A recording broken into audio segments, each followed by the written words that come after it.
Hello दोस्तों, मेरा नाम है करण गर्ग और आज जिस वीडियो में जिस टॉपिक पे हम लोग डिस्कस करने वाले हैं वो है 12 tips for a successful e commerce business.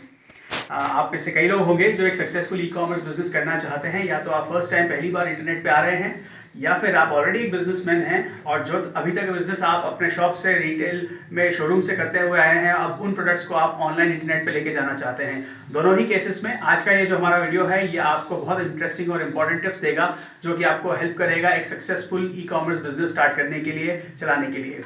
सो आइए शुरू करते हैं। पहली इंपॉर्टेंट चीज़, बी लीगल। अगर आप एक लीगल बिजनेस नहीं कर रहे हैं तो आपको ऑनलाइन ई कॉमर्स में स्टार्टिंग में ही प्रॉब्लम्स आएगी। सो प्लीज़ अपना बिजनेस प्रॉपर्ली रजिस्टर कराइए, अपनी फर्म को, अपनी प्रोप्राइटरी फर्म को रजिस्टर कराइए, एक सेल टैक्स नंबर लीजिए ताकि आप प्रॉपर्ली अपने कस्टमर्स को बिल दे सकें, उनसे टैक्स ले सकें और प्रॉपर तरीके से ट्रांजैक्शन कर सकें। So most important thing, register your firm and be legal in all your transactions.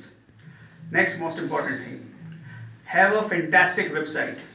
अगर आपकी एक शानदार वेबसाइट नहीं है जो कि आपकी एक तरीके से शॉप या आपका शोरूम है ऑनलाइन इंटरनेट के ऊपर, तो आप अपने कस्टमर्स को अट्रैक्ट नहीं कर पाएंगे। हज़ारों लाखों e commerce websites already internet पे अवेलेबल है। सो आपको ये चीज़ देखनी होगी कि आपकी वेबसाइट में वो क्या खास बात हो, क्या आपकी वेबसाइट में क्या डिफरेंस है जिसकी वजह से लोग आपको नोटिस करें और उस वेबसाइट के ऊपर आपसे लोग ट्रांजेक्शन करें।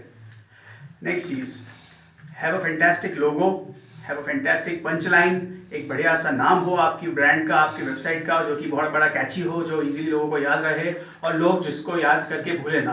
तो आप कोशिश कीजिए कि आपका वेबसाइट का नाम, आपका ब्रांड का नाम और आपकी पंच लाइन कुछ ऐसे इंटरेस्टिंग हो जो कि लोगों को आपके बारे में याद रखने का मजबूर करे और हमेशा आपको यूज़ करने की उनकी इच्छा हो।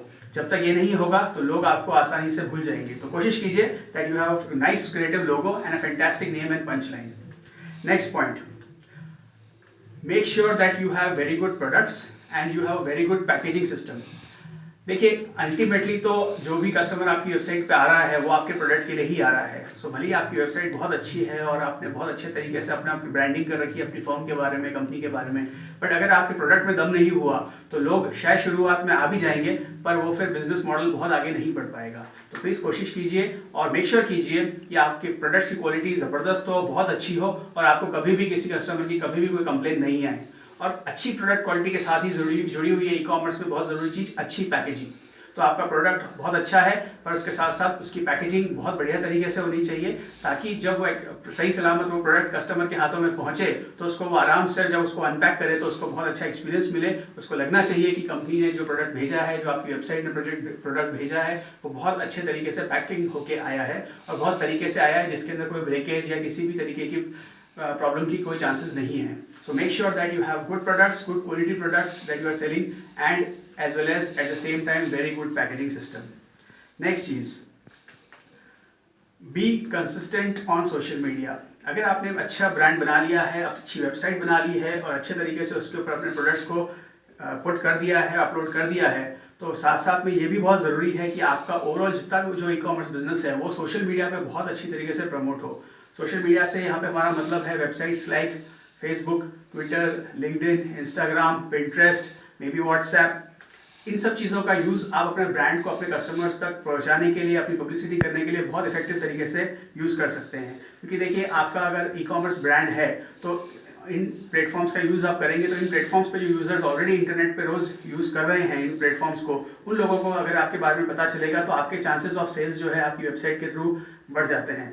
तो मेक श्योर दैट इन सारे प्लेटफॉर्म्स का आप यूज़ करें। ज़रूरी नहीं कि आपकी प्रेजेंस इन सभी प्लेटफॉर्म्स पे हो, इनमें से जो भी आपका प्रोडक्ट के हिसाब से आपको लगता है कि जो वेबसाइट आपके लिए ज़्यादा सूटेबल होगा, जहां आपका कस्टमर आपको इजीली अवेलेबल होता है, वहां ज़्यादा आप अपना इन्वेस्टमेंट करें। तो बड़े क्रिएटिव तरीके से आप बहुत अच्छे तरीके से अलग अलग कैंपेन्स चला के बड़े इंटरेस्टिंग तरीके से ये चीज़ कर सकते हैं। डिजिटल मार्केटिंग इस चीज़ को कहते हैं। तो अगर आप अपने ई कॉमर्स बिजनेस के लिए डिजिटल मार्केटिंग करते हैं तो उसमें आप ध्यान दीजिए ताकि आपको रेगुलर कस्टमर्स मिल सकें। इसके ऊपर हमारा एक अलग वीडियो हम थोड़े दिन बाद अपलोड करेंगे जिसमें हम समझाएंगे कि ई कॉमर्स वेबसाइट्स को डिजिटल मार्केटिंग के थ्रू कैसे हम बहुत अच्छा एडवांटेज सोशल मीडिया पे दे सकते हैं। इसमें एक बात और कहने की ज़रूरत है कि अगर आप चाहें तो पेड एड्स के थ्रू भी सोशल मीडिया पे अपने ब्रांड का प्रमोशन कर सकते हैं, जिसमें आप गूगल एडवर्ड्स का यूज़ कर सकते हैं, फेसबुक एडवर्ड्स का यूज़ कर सकते हैं, जिससे कि आप उन टेरिटरीज में भी अपने बिजनेस का नाम पहुंचा सकें, अपने प्रोडक्ट्स को प्रमोट कर सकें जहाँ से अभी तक आपके पास कस्टमर्स आपसे नहीं जुड़े हैं। सो B available on social media and promote yourself on social media in a very good way. Next thing, have a website which is responsive and SEO friendly. ये बहुत ज़रूरी है। अगर आपकी वेबसाइट नहीं है तो ऑब्वियस ही बात है कि इनिशियली शायद आप एकदम मोबाइल ऐप के साथ नहीं आएंगे, और इनिशियली बहुत नए ब्रांड के साथ में मोबाइल ऐप शायद लोग आपकी ऐप को डाउनलोड ना भी करें। सो अगर आपकी वेबसाइट है और उस वेबसाइट को आप बनाते हैं और उसमें प्रोडक्ट्स आप डालते हैं तो मेक श्योर कि वो रिस्पॉन्सिव हो। रिस्पॉन्सिव से हमारा मतलब है कि वो मोबाइल या टैबलेट्स पे इजीली ओपन हो सके, इजीली उस पर नेविगेशन आप अपने कस्टमर्स को दे सकें। एंड सेकेंडली, उसका एसईओ बहुत अच्छा होना चाहिए, उसका सर्च इंजन ऑप्टिमाइजेशन बहुत अच्छा होना चाहिए, ताकि लोग इजीली जो भी आपका प्रोडक्ट है उसको अगर इंटरनेट पर सर्च करें तो वो प्रोडक्ट जो है लिस्टिंग फेसबुक के फर्स्ट या सेकंड पेज के ऊपर लिस्ट हो सके और लोग इजीली उसके लिए आपकी वेबसाइट पर जाएं और वो प्रोडक्ट परचेज कर सकें। तो मेक श्योर कि आपके प्रोडक्ट्स के जो नाम हैं वो जब इंटरनेट पे सर्च हो, गूगल पे सर्च हो, तो वो आपकी वेबसाइट को जो है गूगल लिस्टिंग में ला सके। सो ये होता है एसईओ के थ्रू, और ये अगर आप इफेक्टिवली करेंगे तो इससे आपकी सेल्स पे आपको बहुत फ़ायदा होगा। नेक्स्ट पॉइंट देखिए, आपको इस ई कॉमर्स बिजनेस के अंदर जब आप जाते हैं तो आप उसका बेसिक सबसे बड़ा रीज़न ये होता है कि आप आपका जो प्रोडक्ट है वो दुनिया के किसी भी कोने में ई कॉमर्स के थ्रू पहुंचा सकते हैं, और ये चीज़ करने के लिए आपको चाहिए एक रोबस्ट कोरियर या लॉजिस्टिक्स पार्टनर।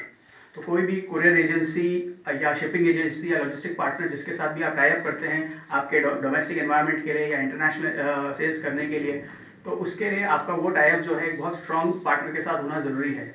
सो मेक श्योर करें कि जब आप ई कॉमर्स पे आएँ उससे पहले ही आपकी ये पार्टनरशिप पहले से तय हो जानी चाहिए कि कौन होगा जो आपके प्रोडक्ट को, जो आपने पैकेजिंग प्रॉपर्ली की है उसको सही तरीके से आपके कस्टमर तक डिलीवर करेगा। आजकल कैश ऑन डिलीवरी का ज़माना है, कैश ऑन डिलीवरी के बहुत ज़्यादा पर सेल होती है। सो कैश ऑन डिलीवरी भी जो है आपके कोरियर पार्टनर के ऊपर डिपेंड करती है कि किस तरीके से वो प्रोडक्ट आपके एंड यूज़र कस्टमर तक पहुंचेगा, कैसे कैश ऑन डिलीवरी का ट्रांजैक्शन उसके साथ में होगा। तो वो ये सारी चीज़ें जो है आपके लिए, आपके ई कॉमर्स ब्रांड के लिए आपका लॉजिस्टिक्स पार्टनर संभालता है। ज़रूरी नहीं है कि आप सिर्फ एक ही लॉजिस्टिक्स पार्टनर के साथ में सारा काम करें, आप मल्टीपल लॉजिस्टिक्स पार्टनर के साथ भी काम कर सकते हैं। हो सकता है आपका कोई एक लॉजिस्टिक्स पार्टनर हो जो कि डोमेस्टिक मार्केट के अंदर जिसकी प्रेजेंस बहुत अच्छी हो पर इंटरनेशनली ना हो, और कोई ऐसा पार्टनर आपको मिल सकता है जो इंटरनेशनली आपके प्रोडक्ट्स को आपके कस्टमर्स तक पहुँचा सकता है।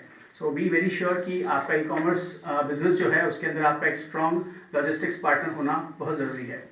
Next point, basic rules of business are same. धंधे के बेसिक असूल जो हैं वो सेम होते हैं, चाहे हम ऑनलाइन बिजनेस कर रहे हैं या ऑफलाइन बिजनेस कर रहे हैं।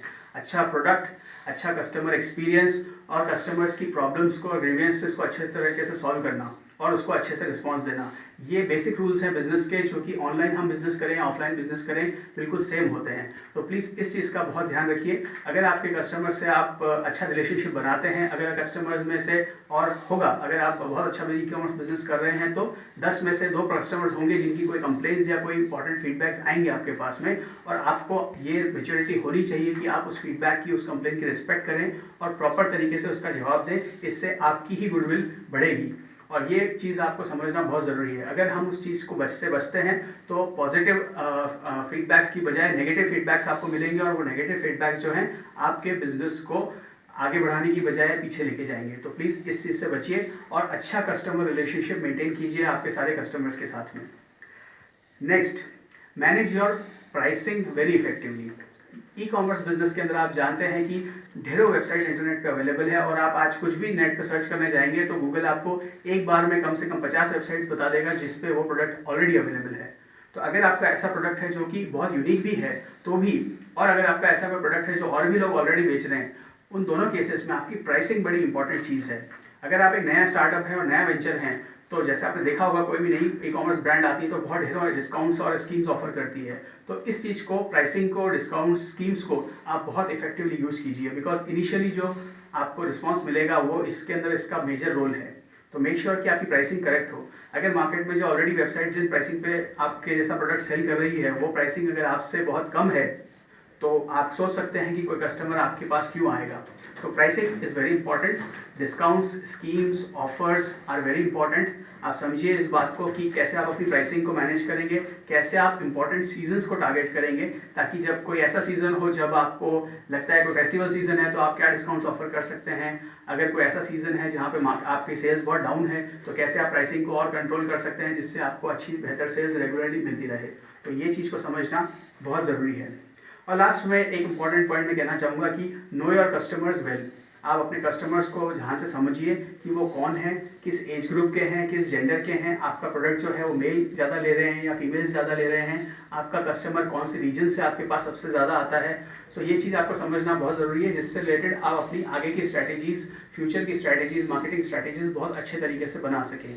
अगर आप ये चीज़ को प्रॉपर्ली एनालाइज करेंगे, इसके लिए बहुत सारे टूल्स अवेलेबल हैं। आप गूगल एनालिटिक्स जैसी फैसिलिटी यूज़ करके देख सकते हैं कि आपकी वेबसाइट या आपके पर्टिकुलर प्रोडक्ट्स को किन रीजन्स में, किन सिटीज़ में ज़्यादा देखा जा रहा है और किन दिनों में ज़्यादा देखा जा रहा है। सो आप वो एनालिसिस एक टाइम के बाद कर सकते हैं। इसके लिए बहुत ज़रूरी है कि आपके अंदर पेशेंस हो। ई कॉमर्स जो है, एक बड़े ब्रांड जो है वो रातों रात नहीं बन जाते, उसके लिए पेशेंस की ज़रूरत है, उसके लिए टाइम लगता है। आप जब भी कोई नया ई कॉमर्स ब्रांड लेके आएंगे मार्केट के अंदर, तो कुछ टाइम, 6 महीने में भी, साल, 2 साल, हम नहीं कह सकते कितना, हर ब्रांड के लिए टाइमिंग अलग अलग हो सकता है। तो टाइम लगता है लोगों को आपके बारे में जानने के लिए। आपको भी टाइम और पेशेंस रखना पड़ेगा ये चीज़ समझने के लिए कि लोग अल्टीमेटली आपसे क्या चाहते हैं और किस तरीके से आपसे ट्रांजैक्शन करना पसंद करते हैं। आपकी टोटल प्रोडक्ट रेंज के अंदर से कौन सी ऐसी चीज़ है जिसकी सेल ज़्यादा होती है, किसकी सेल कम होती है। तो वो सारी चीज़ें समझने के लिए, वो कस्टमर एक्सपीरियंस बनाने के लिए आपको बहुत सारा पेशेंस और टाइम अपने आप को और अपने बिजनेस को देना पड़ेगा। तो ये मत सोचिए कि ई कॉमर्स में आने के बाद में आप ऑनलाइन रातों रात बहुत सारा पैसा कमा लेंगे। इसमें पेशेंस की बहुत ज़्यादा ज़रूरत है, और जो लोग इसको पेशेंटली करते हैं, जो लोग सारी चीज़ों को समझ के, अपने कस्टमर्स को समझ के, उनकी रिक्वायरमेंट्स को समझ के अपने बिजनेस मॉडल को टाइम टू टाइम अपग्रेड करते हैं, वो लोग इसमें लॉन्ग टर्म तक टिकते हैं और बहुत अच्छा बिजनेस बिल्डअप बाद में करते हैं। और इनमें से कई ब्रांड्स ऐसे हैं जिन्होंने बहुत अच्छा बिल्डअप किया है, बहुत अच्छा वेंचर अपना ऑनलाइन किया है और उनको बहुत सारी फंडिंग भी मिली है। और कई लोगों को फंडिंग के बिलाए कई लोगों ने अपने बिजनेस को बहुत बड़ी प्राइसिंग के अंदर मार्केट में बेचा भी है और बहुत सारा उससे पैसा भी कमाया है। सो दोस्तों, ये कुछ बातें थी इस वीडियो के अंदर जो ई कॉमर्स बिजनेस के बारे में मैं आपसे शेयर करना चाहता था। अगर आपको लगता है कि इसके अलावा भी कुछ चीज़ें हो सकती है तो प्लीज़ नीचे कमेंट्स में शेयर कीजिए। अगर आपको लगता है कि मेरी किसी बात से आप एग्री नहीं करते हैं तो भी आप प्लीज़ नीचे कमेंट्स में शेयर कीजिए। आपको ये वीडियो कैसा लगा प्लीज़ मुझे बताइएगा, ताकि उन बातों का मैं अगले वीडियो में ध्यान रख सकूँ। और मेरे इस चैनल को आप सब्सक्राइब कीजिए ताकि इस तरीके के और भी अच्छे अच्छे वीडियोज़ हम रेगुलरली आपके साथ में शेयर कर सकें। आपने अपना टाइम मेरे को इस वीडियो के लिए दिया, उसके लिए बहुत बहुत थैंक यू। फिर मिलते हैं नेक्स्ट वीडियो के अंदर। Thank you so much.